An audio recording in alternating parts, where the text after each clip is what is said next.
This is Rob Tebbutt for Boxing Social in association with Betfred. Privileged to be joined once again. It's been a while, might I add, but I'm joined once again by Thomas Hauser, legendary boxing journalist and Hall of Fame boxing journalist, might I add. How are you, Tom? Nice to see you. Good. You know, it's a rough time for everybody, particularly in the United States with all the political goings on. But I think we'll get through it and move on. Now, you mentioned the political goings on. Obviously, this is a boxing interview, but let's talk on that because we've spoken in the past about Mr. Donald Trump, who I know that you have some very strong opinions on. Just your thoughts, really, on the current state of play in American politics. It's very scary. And what troubles me more than Donald Trump, because Donald Trump is just one man, is all of the enablers that he has, both in Congress and outside of Congress. But this last week brought things very sharply into focus. And as we move on, more and more people will understand who Donald Trump is, what Donald Trump is about. And let's get on with the business of healing, combating COVID, and doing whatever else we have to do in areas such as racial justice, economic inequality, and the other things we have to do, not just in the United States, but throughout the world. In your lifetime, Tom, have you ever encountered something as it's not even potentially volatile anymore? It very much has gone past that as somebody like a Donald Trump. Not in this country, because of the power that he has amassed and the fact that he's president of the United States for another week, which gives him a lot of power to do bad things. He could do good things too if he wanted to, but I haven't seen too many of those from him. And he has gotten increasingly more dangerous, more unhinged as his term in office has gone on. It's a very scary time for America. Even with quality leadership, it would be a scary time for the United States and the world. And of course, these problems of authoritarianism don't just exist in the United States. Look, war, racism, disease are age-old problems. If they were easy to solve, they would have been solved thousands of years ago. So they'll be with us in one form or another forever. And each of us has an obligation to do what we can in our own sphere to combat them. Okay, moving on to boxing, which for once is actually probably the lesser of two evils in the start of that conversation. As I mentioned at the start of this interview, recently, it hasn't been recent, it was a slight delay due to COVID, been inducted into the International Boxing Hall of Fame. First and foremost, congratulations, very well deserved. What does that mean to you, Tom? It means an enormous enormous amount to me. I was surprised. I didn't think it was going to happen. And to be voted into the hall the first time that I was on the ballot was a particular honor. And I knew it would mean a lot to me, but as the past year has gone on, I found that it has meant more and more. You know, we're shut down. We spend a lot of time in our homes. It's a time for reevaluation of what we've done with our lives. And there were moments in the past where I asked myself, well, does what I write really matter? And this really is a group of people who I respect, the electors, saying, yeah, it did matter. So I was very pleased with it. I'm particularly pleased that I'll be joined by Margaret Goodman this year, who has done trailblazing work as a ring physician and then as the CEO of VADA. And Margaret will be the first physician to be inducted into the Hall of Fame, which is an acknowledgement of the importance that medical care and the health and safety of fighters plays in the sport. You mentioned there that it came as something of a surprise to you and you perhaps didn't anticipate it happening. To me, it was no surprise. But why did you think that? Why do you feel that way? That it was a surprise? Along the way, I've obviously alienated a fair number of people. I have supporters, I have admirers, I have critics. And I just didn't know that I had the widespread base of support that would get me to that threshold ahead of some very other worthy people who are also on the ballot. And I don't look at this as my outdoing somebody else who might not have gotten the necessary votes to get in, but rather this is a recognition by people I respect of some writing that I've done over the years. And what I've tried to do with my boxing writing is really work on several levels. There are the books such as the Black Lights, which was my first writing about boxing, and the Muhammad Ali biography. I've written several novels about boxing. Mark Twain Remembers, and then Waiting for Carver Boyd, which was just reissued by Encore Press. But in some ways, I feel the most unique and the most important boxing writing I've done is for the past 20 years, I've been chronicling the contemporary boxing scene week after week, month after month, year after year, with articles about the fighters, what goes on behind the scenes, investigative reporting on so many different levels. And it's been a joy for me. You know, before I started writing, I spent 5 years as a litigator on Wall Street. And I used to resent it when I had to work nights or, God forbid, go into the office on a Saturday. And, you know, so many times I'll be sitting in a fighter's dressing room because I have been privileged, and then a lot of fighters have allowed me access to the dressing room in the hours before and after a fight. And I'll be sitting in a fighter's dressing room as he's getting ready for battle. And I'll say to myself, you know, if you have to work on a Saturday night, this is not a bad way to do it. And it's really not work for me. It's playing hard. I would just as soon sit down and put together the words, the puzzle that an article is, you know, as I would, you know, watch a movie on television, watch a ball game. I love it. You know, there's an old saying, find a job you love and you'll never have to work a day in your life. And that's really what I feel as though I've achieved in boxing. And had a conversation not too long ago with Don Elbaum, who is also in the Hall of Fame. I guess is the quintessential small promoter and hustling boxing guy. Don's made a wonderful contribution over the years. Don and I speak about once a month. He called me up and he said, you know, I woke up this morning and I said, this is Don talk. He said, my life sucks, you know, living. And he talked about where he was living and the social life and financial difficulties and everything else. And then he said, I said to myself, screw it. I'm in the International Boxing Hall of Fame and no one can ever take that away from me. Well, you know, to a degree, that's how I feel. I'm very happy with my life now. I'm fortunate. I live in a nice home. I can pay the bills. Knock on wood, I'm healthy. I've still got wonderful friends and associations with a variety of people. But this really was the topping of chocolate sundae to get in. So I'm very pleased and honored by it. And I owe a real thank you to all the people who put a check mark next to my name on the ballot.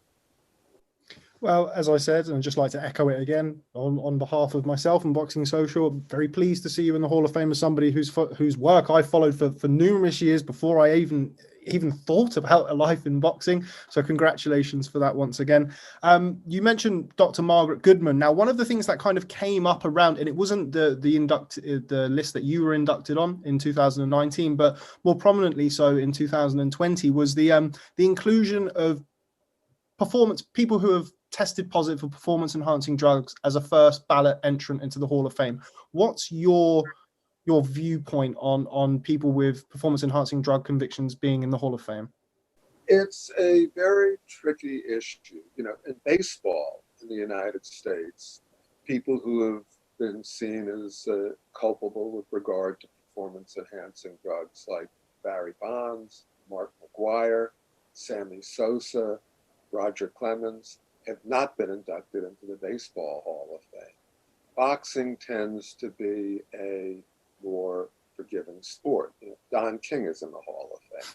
I believe justifiably so, even though Don King has done some things that we would not approve of.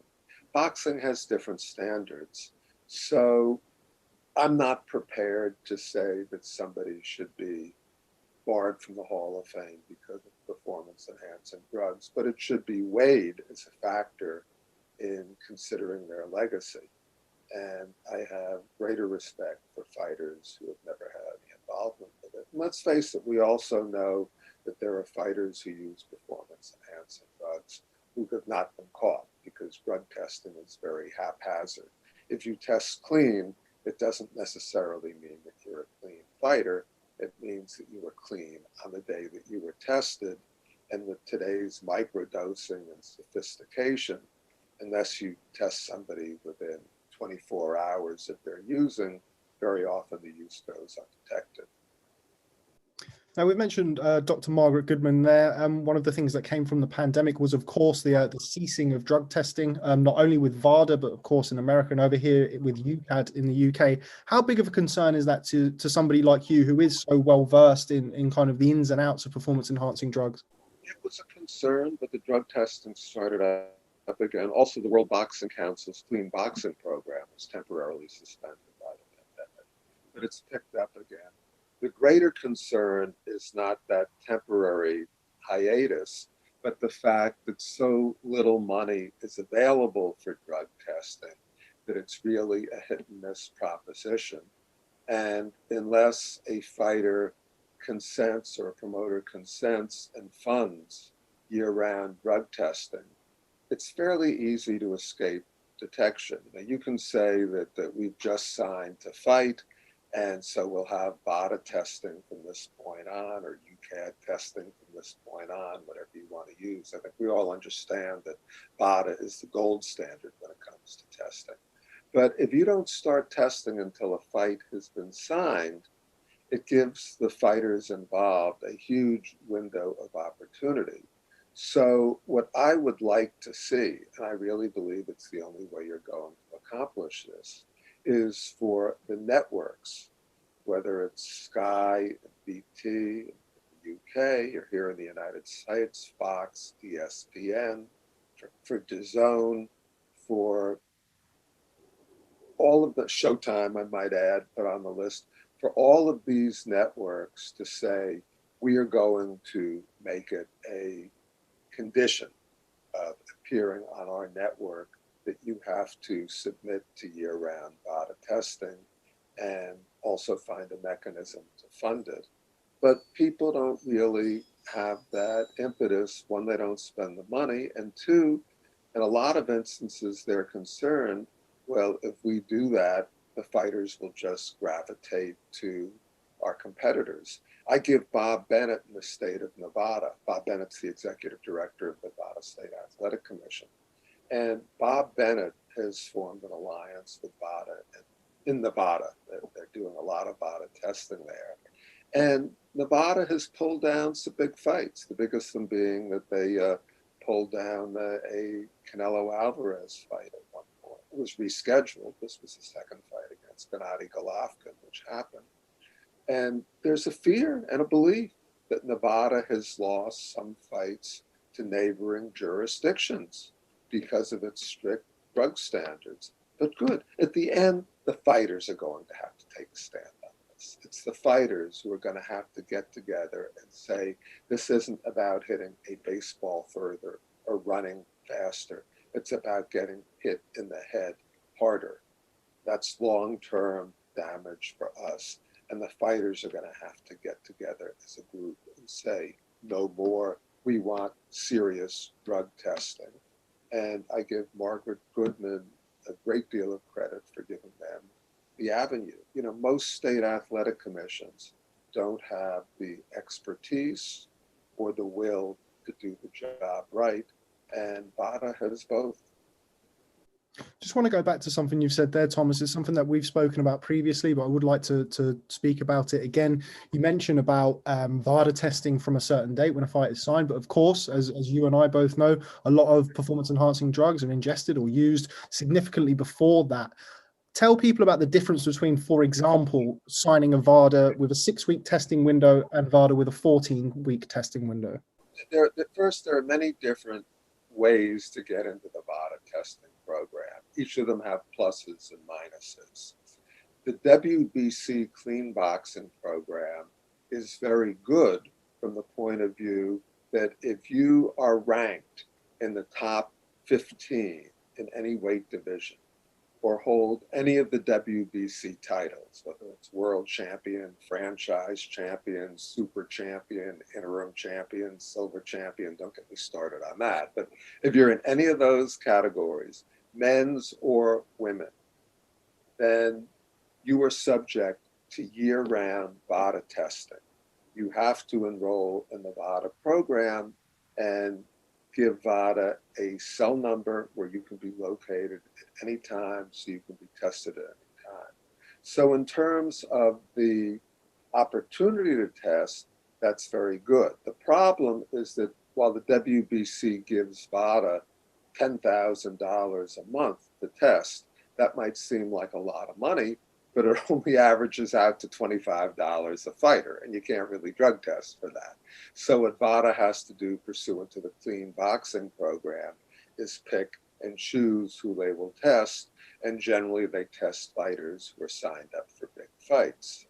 Now, individual promoters can sign up their fights. There are fighters who say, well, I'm not going to sign for this fight unless there's VADA testing for both guys, and that's good. But then VADA testing comes into play fairly late in the game.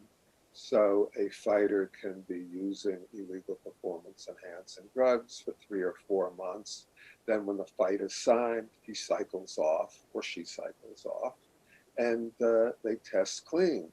So again, really what you need are the money people in the sports, the networks who are putting up a lot of this money, and the big promoters to say, we are going to make this universal.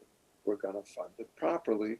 We're going to have a clean sport, and we're more likely to have that if the fighters are behind it. You know, I felt when DAZN came on the scene, and they were spending incredible amounts of money, way above marketplace, to lure fighters in. It would have been very easy for DAZN to say, we are paying way above market price for fighters. You know, sometimes 2 or 3 times above what the marketplace would normally bear. And if you want to fight on DAZN, you are going to have to submit to VADA testing year-round.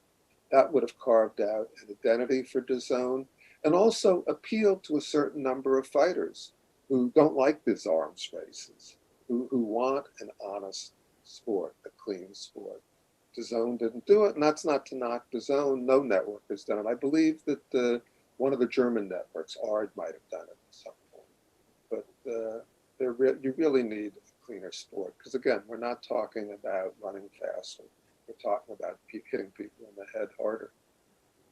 Just final one on all things VADA and performance enhancing drugs related. As I mentioned to you very briefly when we spoke on this Zoom before we started recording, Sergei Kovalev, former light heavyweight champion, has recently tested positive for synthetic testosterone. His bout with Bektemir Melikuziev is by all accounts up in the air at the minute. I appreciate you haven't had time to do your due diligence and speak to Dr. Goodman, but just your initial reaction to that. Obviously, there's a process that you have to go through. Sergei Kovalev can appeal the finding. He can ask that the B sample be tested. So the process has to play out.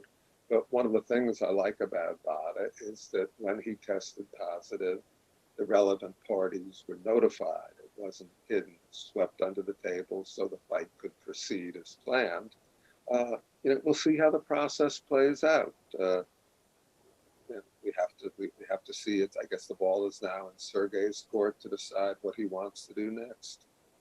Yeah, indeed. And as I said, this is news to you as it is for everybody. It's a breaking story by Dan Raphael. I look forward to hearing what you do have to say about it when some of the facts do come to light. Moving on. So one of the things that we've always spoken about in the past is the popularity of boxing and the fact that boxing is no longer a mainstream sport. Now, we inevitably talk about the heavyweights when we talk about that in the modern era. I just wanted to get your opinion on this new surge of lightweights that have really started to make a noise in boxing over the last period of 6 months or so, especially 6 to 12 months. How exciting is that for boxing, and what do these young fighters need to bring to the sport that potentially eras before them haven't? Let's start with the fact that the lightweight division has caught fire at the moment. There are 5 fighters who have captured attention. There's Vasyl Lomachenko, who appears to be on the downward slide now. He's 33 years old. And when you rely on speed and reflexes at age 33, you start to slow down. Muhammad Ali taught us that.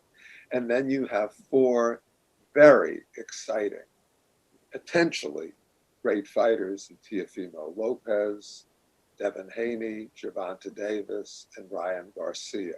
What I would love is to see these 5 fighters fight each other in the manner of the 4 kings from decades ago. And people talk about 4 kings, you know, Ray Leonard, Thomas Hearns, Marvin Hagler, Roberto Duran. You really could put Wilfredo Benitez on that list too and have 5 kings who fought each other at welterweight again and again. That was great boxing.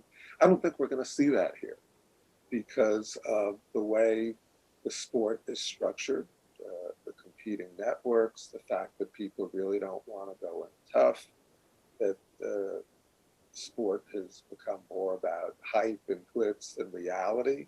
Certainly in the United States, my sense is that boxing is thriving in the United Kingdom now, particularly since you have Tyson Fury, Anthony Joshua, who had the list of heavyweights, and then going down a level, you have heavyweights like Dillian White, Joe Joyce, Dan Dubois. Boxing in the UK is thriving with a good fan base. You don't have that here in the United States. If Anthony Joshua, Tyson Fury, and Deontay Wilder walk down Broadway through Times Square, only a tiny number of people would recognize them. And to the extent that they were noticed, people would probably say, oh, they look like 3 basketball players. And that's a function of a number of things in the United States. First, we don't have recognizable champions. Second, we have an economic model that cuts the sport off, the sport's biggest events off the majority of people. And third, the best don't fight the best. So if the best fight the best, there will be more excitement. You'll build the fan base up. Unfortunately, I don't think that's going to happen in the lightweight division. As soon as Teofimo Lopez beat Vasyl Lomachenko to go onto that list, and maybe at the top of the list in the light heavyweight division, the talk is about his going to Australia. And Teofimo says, well, I want $10 million to fight one of those other guys. He's not going to get $10 million for it because you can't generate that kind of money for that fight. In the old days, in order for people to get paid, fights had to generate money, whether it was from the live gate, from TV license fees, from pay-per-view receipts. The fight had to generate a certain amount of money. Now you have investors who are losing literally hundreds of millions of dollars. You have TV networks that are making ill-advised deals and losing hundreds of millions of dollars. And a sport can't survive for long at an elite level if the people who keep putting up the money keep losing money. So this era of people, pouring all this money into the sport and not getting a return is going to end. One of the things we've spoken about in the past, and you touched on it a little bit there, is the fact that every major event in boxing, seemingly every major event in boxing, is behind a paywall. It's pay-per-view. Do you see that changing anytime soon? We saw Lomachenko Lopez being on network TV in America, or on ESPN rather in America, which is, of course, not a pay-per-view platform. Do you think we can see that changing anytime soon? I don't see it changing in a significant way anytime in the near future, unfortunately, because nobody's willing to take a long-term view of the sport. Everything is short-term gain. In order for sports to be on what we think of as free television, and it's sort of ironic that at this point in time, we've started to think of subscription networks as free television. That shows you where we're at. But in order for sports, for any sports event to be on free television, you need advertisers. Now, the question is, how do you get the advertisers for big time fights? I personally think the way you get them is to pay up to have the fights like, you know, Ryan Garcia against Devin Haney, Gervonta Davis against Teofimo Lopez, all these fights, for the networks to pay up. And once you have some great fights, then the fans will follow. At that point, the fans will say, yeah, I'm going to watch this. And when the ratings go up, that's when the advertisers come in. The advertisers aren't going to say, oh, this is a great fight. You know, I'd love to be part of it. The advertisers are going to say, how many people will watch this content? What is the demographic of the people who will watch our advertisements? That's one of the problems DAZN has in getting advertising, is the subscription levels and the subscription numbers are so low that advertisers say, well, why should I put up big money for an advertisement? Nobody's going to see my ad.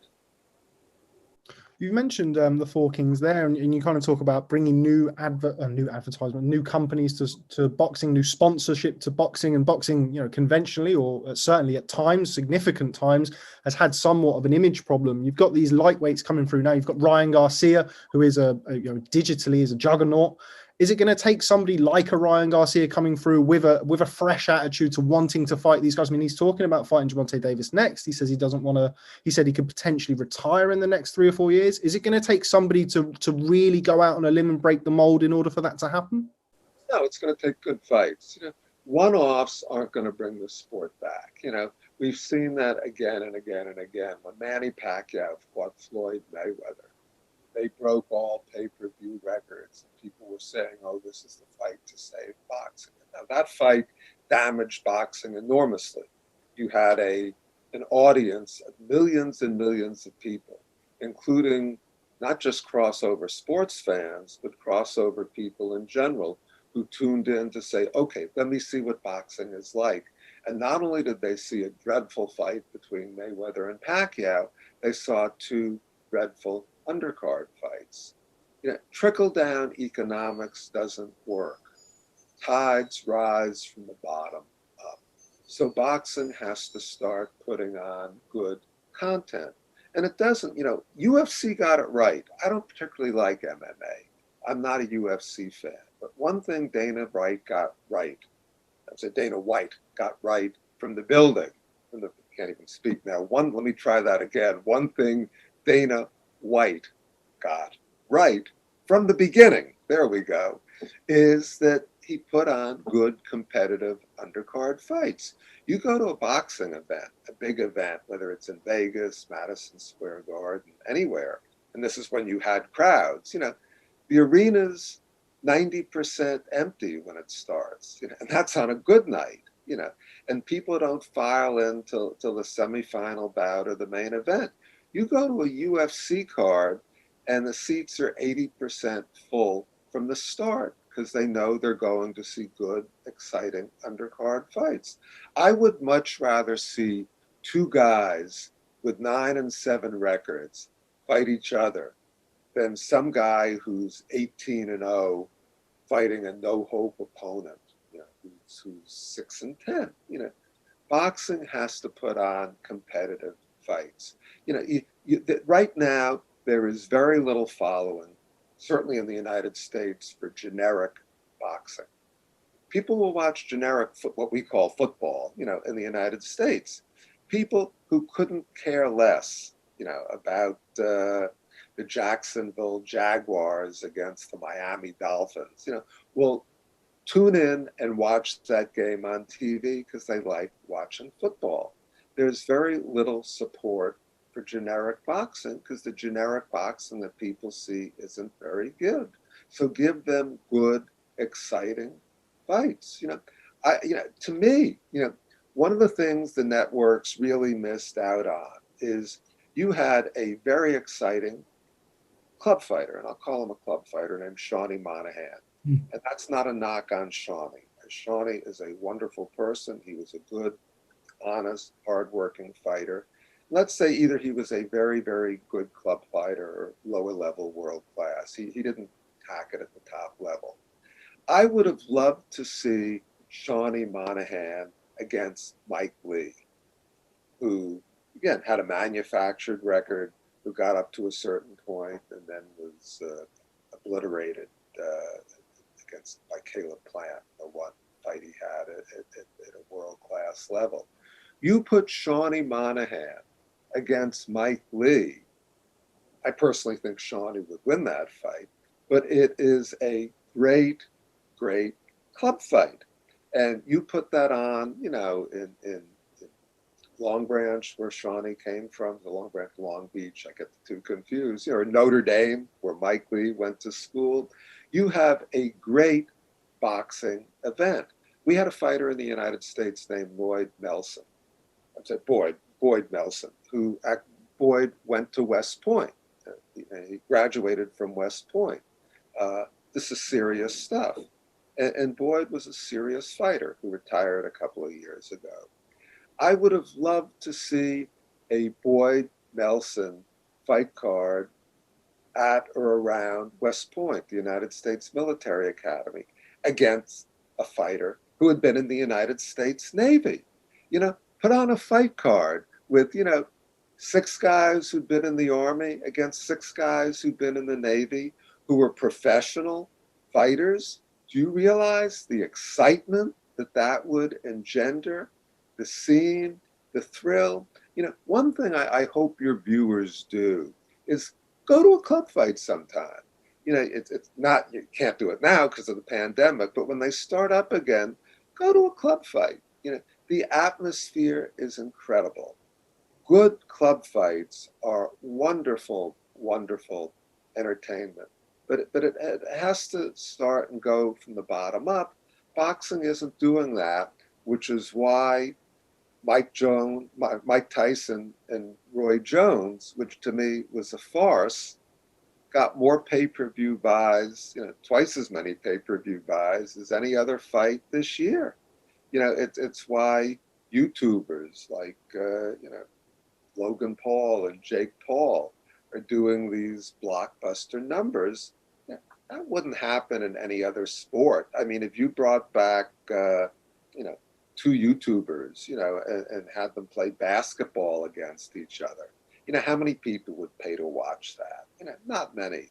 If you had 2 50-year-old NBA players, basketball players, going one-on-one against each other, people wouldn't pay to watch that. I mean, maybe if you had Michael Jordan against Magic Johnson, they'd pay a little bit. But it's just boxing keeps shooting itself, in the foot and more vulnerable parts of its anatomy.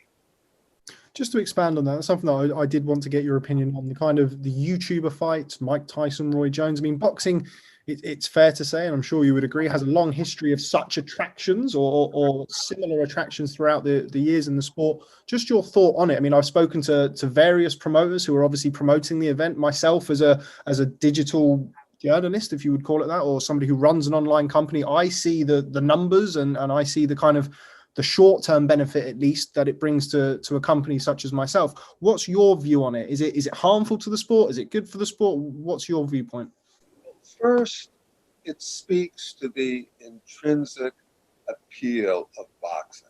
As I said, nobody's going to pay money to watch Jake Paul or Logan Paul play one-on-one basketball. There is something intrinsically attractive about boxing that gets people's attention. But then give people the real thing. Explain to them what a skill and art boxing is. It's the reason that you can put a world-class basketball player in the ring in one of these YouTube fights, and he gets knocked unconscious. And I mean unconscious, because he doesn't have the skill level. It's not about barroom brawling. Boxing has a certain skill level, but again, there's a huge difference between the YouTubers and the real thing. It's why guys come out of the Olympics with gold medals. They're the best amateur boxers in the world, and it takes them 2 or 3 years at the least to get ready to a point where they're, you know, able to fight against a world-class fighter for a championship. You know, and people have to understand that. That's what we're failing to get across, because you know, we put guys on TV, we say they're great when they're not. We put them in against no hope opponents, and then, oh, look how extraordinary he looked in knocking this guy out. No, I mean, let them work their way up a ladder and then have the best fight the best. You said it. You have 5 lightweights now, including 4 young guys with a real upside for the future. But let them show that they're great. Don't let happen what happened with Terence Crawford and Errol Spence, both of whom are potentially great fighters, but have never had the opportunity to show that they're great. Because when we think back, you know, to great fighters, we think about the best fighting the best. When we think about Gene Tunney, we think about his 2 fights against Jack Dempsey. When we think about Muhammad Ali, George Foreman, Joe Frazier, we think about their fighting each other.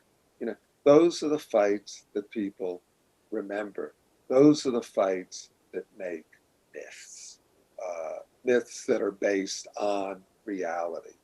And that's what made boxing great in the past. And boxing, certainly in the United States, will not be a great sport until the best start fighting the best. Again.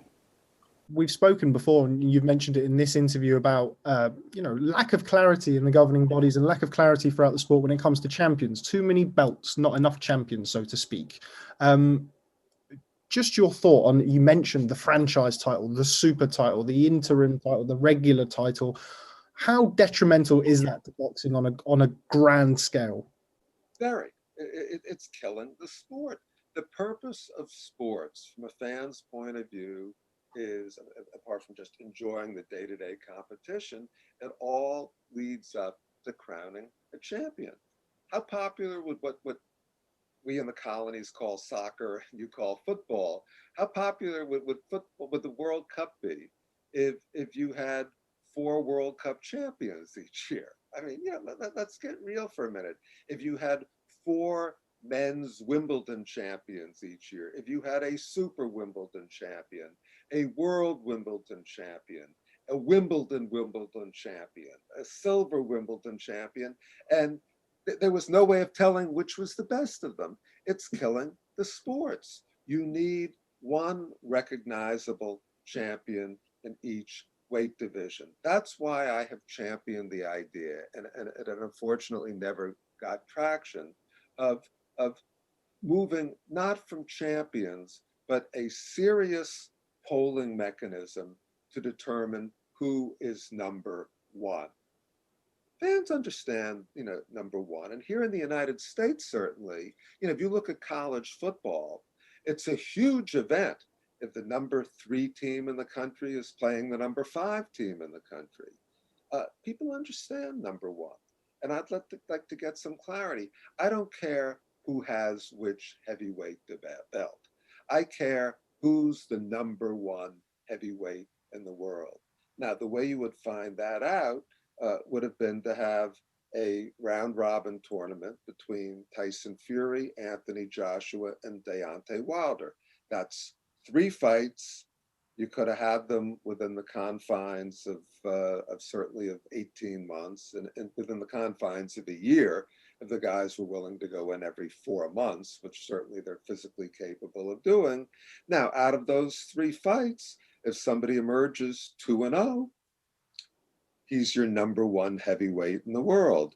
If it turns out, you know, that they split the fight so it's 1-1-1, then you do it again. You know, it's not rocket science. Let's find out who's the best.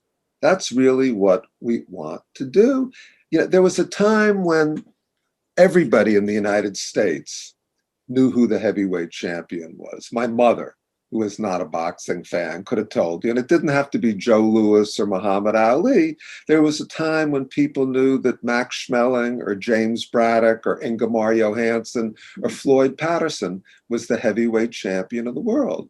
If you go out on the street now in the United States, and I'm not sure what it's like in the UK, there's probably more interest there, but if I go out in the street now and ask 10 people who's the heavyweight champion of the world, maybe one of them will say, well, Tyson Fury has the WBC belt and Anthony Joshua has these belts. And so, I mean, stop. Give us one champion in each weight division. I don't mind the multiplicity of weight divisions so much because it's a big stretch to ask somebody to go from 160 to 175 pounds. I think there are too many weight divisions down at the bottom end of the spectrum. I think there are eight weight divisions from 130 pounds and down, and that's too many. I'm okay with that, the many weight divisions, but give us one champion or one guy who's clearly number one in each weight division. And then boxing will become a more popular sport.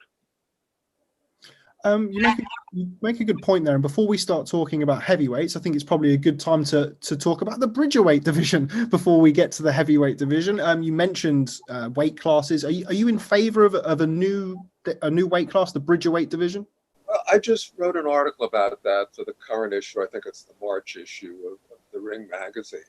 And look, anytime the WBC does something to introduce a new weight division, you have to look at it with a jaundiced eye.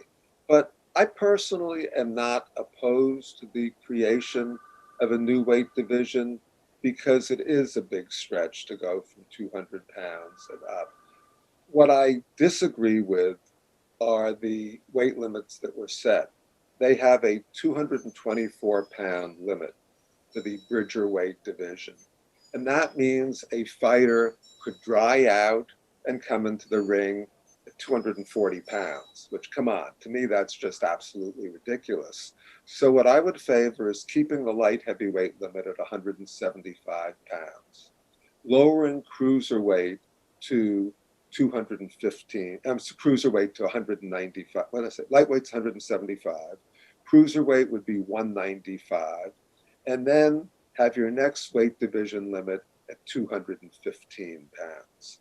And then anything above 215 pounds is heavyweight. Don't think they're going to do it. And also, if you look at the first rankings that the WBC released for their Bridgerweight division, they didn't include Alexander Usyk. They didn't include Deontay Wilder. They didn't include Mike Hunter. They didn't include a lot of guys who fought at 215 and under. They included basically a lot of club fighters. So yeah, right now there's a stigma that attaches to it. So I don't mind a new weight division, but let's get realistic about the proper weight limits. And also, then I really don't want to see an interim Bridgerweight champion, a silver Bridgerweight champion, a franchise Bridgerweight champion, a super Bridgerweight champion. I understand that brings in more sanctioning fees, but stop it. That's one of the things that's killing the sport. But again, the concept of a new weight division I'm okay with. Also, as many people, from Angelo Dundee to Emmanuel Stewart on down have said, anybody who weighs 215 pounds can punch. Look at Mike Tyson. Look at Deontay Wilder, who weighed, 212 when he got his draw against Tyson Fury. At 212 pounds, he could whack hard enough. How? I mean, this is something that I've spoken to Mauricio Suleiman about. I speak to Mauricio very regularly, and I've put it to him that I don't personally think that it's right that we have a WBC Bridgerweight division, but we don't have a WBA and IBF, and I think it creates more divisions in sport, if anything. Would you agree? That's somebody has to take the lead. I have a lot of issues with things that Jose Suleiman did, including his alliance with Don King, and just I think Jose did a lot of things that were detrimental to boxing. But one thing he did for boxing, two things actually he did that I applaud him for. First was he did take a firm stand against apartheid in South Africa. And also it was the WBC under Jose Suleiman's leadership that took the lead in reducing championship fights from 15 to 12 rounds. Now, initially, the WBC did that on its own, and then the other sanctioning bodies followed. I assume that the other sanctioning bodies will follow with a new weight division between cruiserweight and heavyweight, if for no other reason than it means more sanctioning fees for them. Now, they might have a different name for it. I hope they have a different name for it. But the concept in and of itself is all right, because a guy who weighs 210 pounds shouldn't have to dry out and kill himself to get down to the 200-pound cruiserweight limit. But in many instances, they're just too small to compete with the real heavyweights. Alexander Usyk, by the way, showed us that his last fight against Eric Chisora. I don't see how he can be competitive against people like Deontay Wilder and Anthony Joshua, Tyson Fury. Final thing on all things WBC, I appreciate we veered off completely here, but that's kind of customary when I speak to you. Yeah, anywhere we go is fine. Excellent. You mentioned the franchise title. Now, that's been the source of a great deal of confusion and ire among boxing fans, particularly in the 135-pound division. Your views on the franchise title, Tom? The franchise, you can't talk about the franchise title without talking about mandatory challenges. The initial concept behind mandatory challengers was a good one.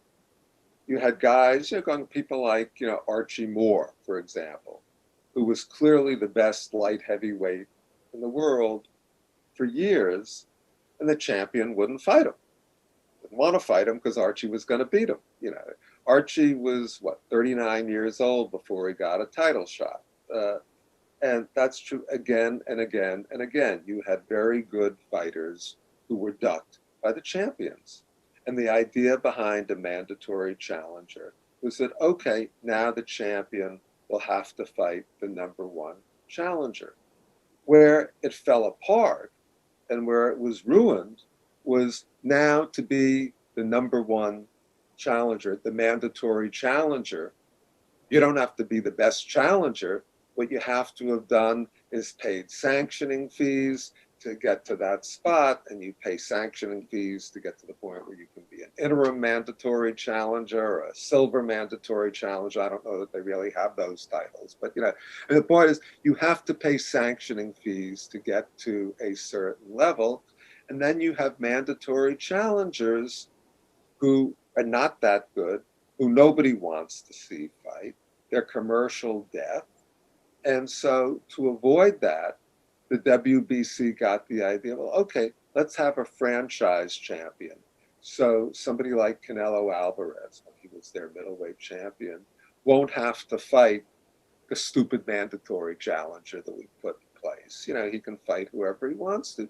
But again, it's become a hustle. Have mandatory challengers, but make them credible mandatory challengers. At the end, I don't care how you get there. I want to see the best fight the best. Let's get to that point. Are there some credible mandatory challengers? Absolutely. But, make them real. Let's decide who's number one in each weight division, and let's try to make, number one against number two or number three, not these ridiculous rankings, the way the sanctioning bodies do it.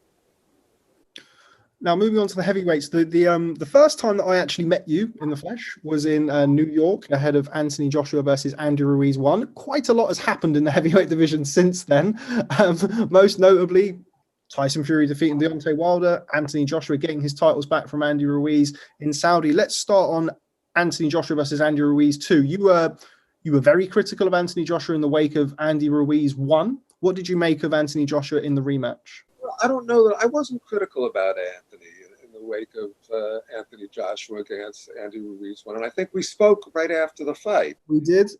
And what I said was that I was shocked with the result. And he seemed to be on a decline where he had been in the Klitschko fight. Anthony was magnificent. Now, when you walk through the fire to win like that, it can make you a better fighter, or as happened with Michael Grant after he walked through the fire to beat Andrew Golota, it can make you very tentative and you don't want to go there again. And I didn't think Anthony looked good after the Klitschko fight against Carlos Takam, against Povetkin. He just, to me, he was going down. Against Andy Ruiz, he got hit, he got stopped. I thought he was incredibly gracious in how he handled himself in the aftermath of that fight. Where I was critical of Anthony was the way he fought in the rematch against Ruiz. People were saying, oh, this is fantastic. He looked like Muhammad Ali. No, I mean, it was, as Bart Barry so aptly wrote, Joshua Ruiz 2, or Ruiz Joshua 2, if you prefer, was a scared guy against a fat one.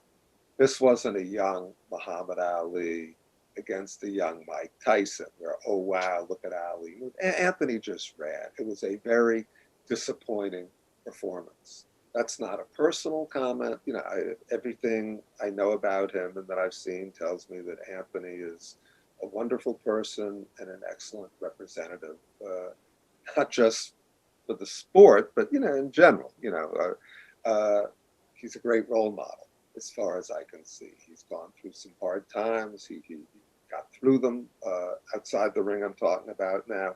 I like Anthony Joshua. He still has to prove himself as a fighter. And we'll learn a lot, you know, if he fights Tyson Fury. And then there's also Deontay Wilder. You know, I find it astonishing that before Wilder fought Tyson Fury the second time, people were saying, oh, Deontay is the hardest puncher in the history of boxing. Don't tell me one day that this guy is the hardest puncher in the history of boxing and then completely write him off afterwards. Because as horrible as Deontay looked against Tyson Fury in their second fight, and as abysmally as he has behaved since then, he's still a very hard puncher. And you can't write off his chances if he fights a rematch against Tyson Fury. And quite frankly, I would probably favor Wilder to knock out Anthony Joshua at this point, as a lot of other people would.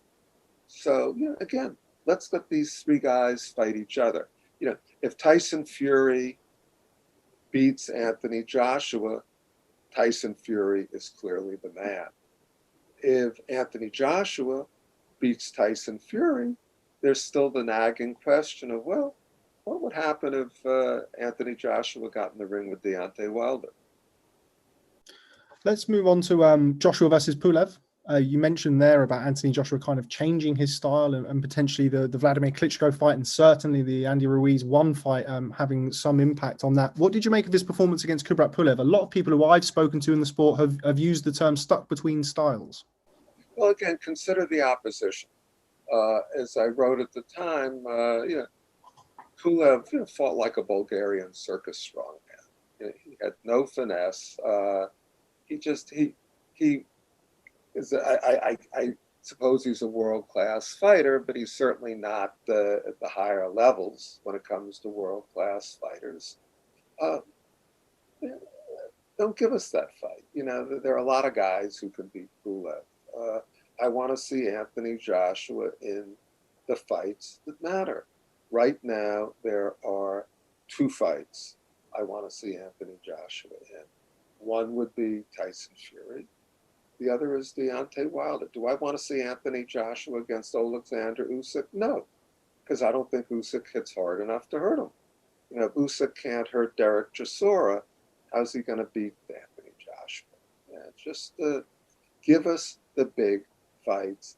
Boxing, if you go back to Klitschko Joshua, and that enthralling scene of 90,000 screaming fans, an electric atmosphere, and then on top of that, a thrilling fight, and it was a thrilling fight.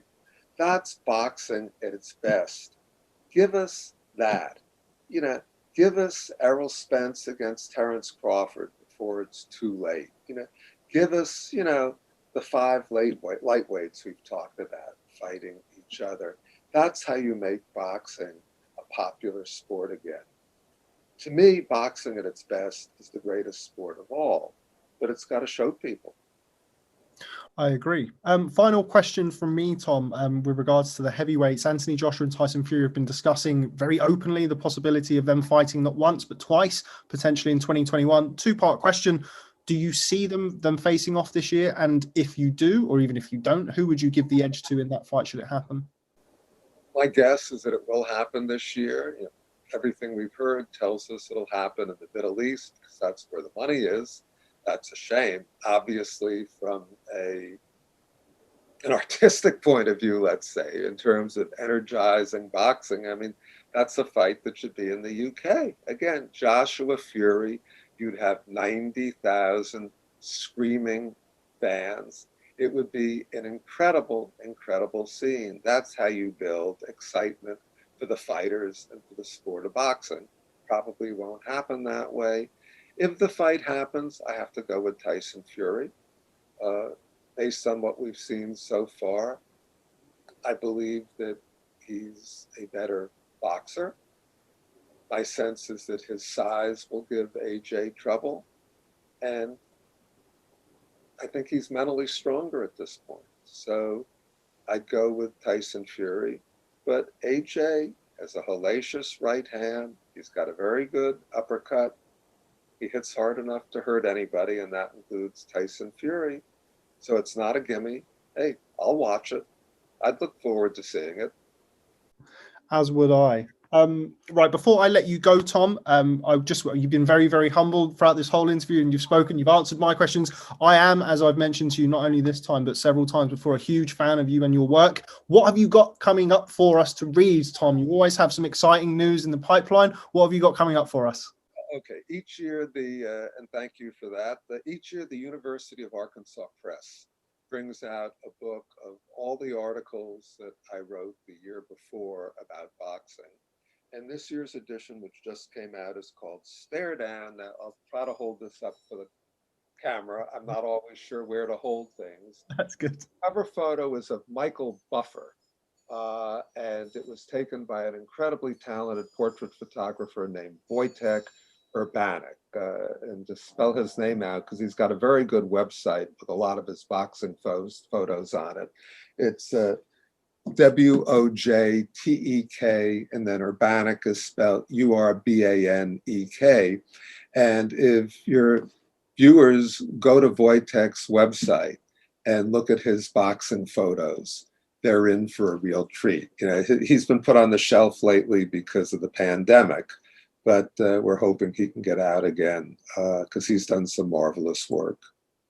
And I also that you have some work coming to Boxing News. Matt Christie, good friend of mine, good friend of Boxing Social as well. What have you got coming to Boxing News, Tom? Matt Christie, who's a great editor, a great writer, and just a wonderful boxing guy.